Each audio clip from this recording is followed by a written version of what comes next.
بسم اللہ الرحمن الرحیم اللہم نحمدک کما ترضی و نصلی علی حبیبک و آلہ کما یرضی و نحب محبوبک کما ارتضی اما بعد صلی اللہ علی حبیبی محمد و آلہ وسلم اعوذ باللہ من الشیطان الرجیم بسم اللہ الرحمن الرحیم حور مقصورات فی الخیام فبأی آلاء ربکما تکذبان صدق اللہ العظیم۔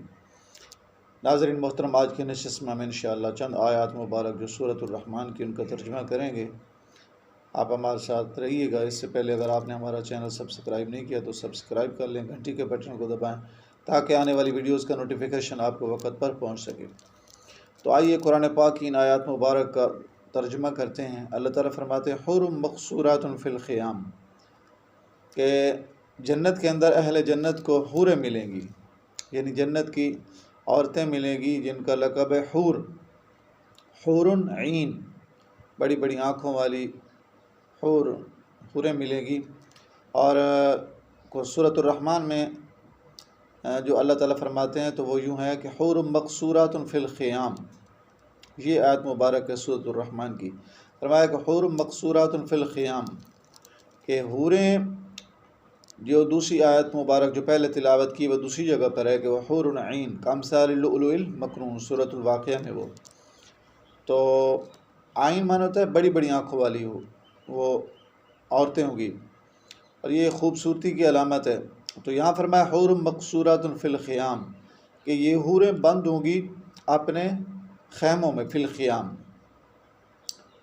اور یعنی یہ ان کی خوبصورتی ہوگی کہ خوبصورت خیموں کے اندر جو ہے وہ بند ہوگی۔ لیکن بعض مفسرین نے لکھا ہے کہ جنت میں ہر جنتی چونکہ جہاں موجود ہوگا تو ہر چیز اس کے پاس چل کر آئے گی حرکت کر کے، کسی جنتی کو حرکت کی ضرورت نہیں ہوگی، یعنی درخت حرکت کر کے آئیں گے، پھل حرکت کر کے آئیں گے، پانی آئے گا، اور غلمان جو ہے یہ لے کر پھر رہے ہوں گے۔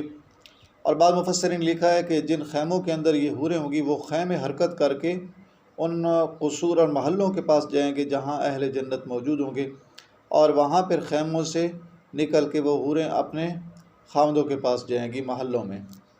سبحان اللہ، اللہ تعالیٰ یہ اعزاز اکرام فرمائیں گے اہل جنت کا۔ فرمایا فبأی آلاء ربکما تکذبان، تم اپنے رب تعالیٰ کی کون کون سی نعمتوں کو جھٹلاؤ گے۔ اور پھر فرمایا کہ لم یطمثہن انس قبلہم ولا جان، کہ کسی انسان نے اور نہ جن نے ان حوروں کو پہلے چھوا ہوگا۔ ان جنتیوں سے پہلے کوئی نہیں چھو سکے گا، کوئی ہاتھ تک کسی نے نہیں لگایا ہوگا، کسی کو طاقت پہلے سے نہیں ہوگی، اور وہ محفوظ ہوں گی۔ فبأی آلاء ربکما تکذبان، فرمایا تم اپنے رب تعالیٰ کی کون کون سی نعمتوں کو جھٹلاؤ گے۔ متکئین علی رفرف خضر، پھر یہ فرمایا اہل جنت تکیہ لگائے ہوں گے سبز ریشمی پردوں پر، اور عبقری حسان، اور نیچے بچھونے جو ہے سبز کلر کے بہترین ریشمی تکیے ریشمی، اور حسان خوبصورت۔ فبأی آلاء ربکما تکذبان، فرمایا تم اپنے رب تعالیٰ کی کون کون سی نعمتوں کو جھٹلاؤ گے۔ سبز رنگ، سفید اور کالا رنگ، مفسرین فرماتے ہیں کہ یہ رنگوں میں بہت نمایاں نظر آتے ہیں، اس لیے ان کا ذکر فرمایا کہ یہ خوبصورت ترین رنگوں میں سے ہیں۔ تو یہاں فرمایا کہ سبز رنگ کے وہ جو ہے ریشمی کپڑے ہوں گے، بچھونے ہوں گے، ان پر یہ جو ہے تختوں پر بچھائے ہوئے، ان پر یہ ٹیک لگا کر بیٹھے ہوں گے۔ اور فرمایا کہ فبأی آلاء ربکما تکذبان، تو تم اپنے رب تعالیٰ کی کون کون سی نعمتوں کو جھٹلاؤ گے۔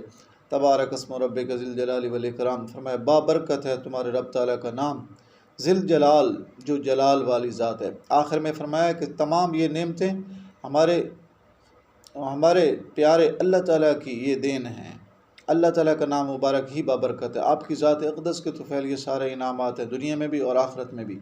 ذی الجلال، جو جلال والی ذات ہے، لیکن صرف جلال نہیں اس ذات کے اندر، والاکرام، اکرام والی ذات بھی ہے، اپنے بندوں کا، اپنے انبیاء کے کلمہ پڑھنے والوں کا، اپنے محبوب کے امتیوں کا، اب مسلمانوں کا، اہل ایمان اسلام کا اکرام کرنے والی ذات بھی ہے۔ سبحان اللہ، یعنی ان کے پر انعامات کی بارشیں کرنے والی ذات ہے۔ اللہ تعالیٰ میرا آپ کا حامی و ناصر ہو۔ مزید انشاءاللہ اسلامی ویڈیوز کے لیے آپ ہمارا چینل سبسکرائب کریں، گھنٹی کے بٹن کو دبائیں، آل پریس کریں تاکہ آنے والی ویڈیوز کا نوٹیفیکیشن آپ کو وقت پر پہنچ سکے۔ السلام علیکم ورحمۃ اللہ وبرکاتہ۔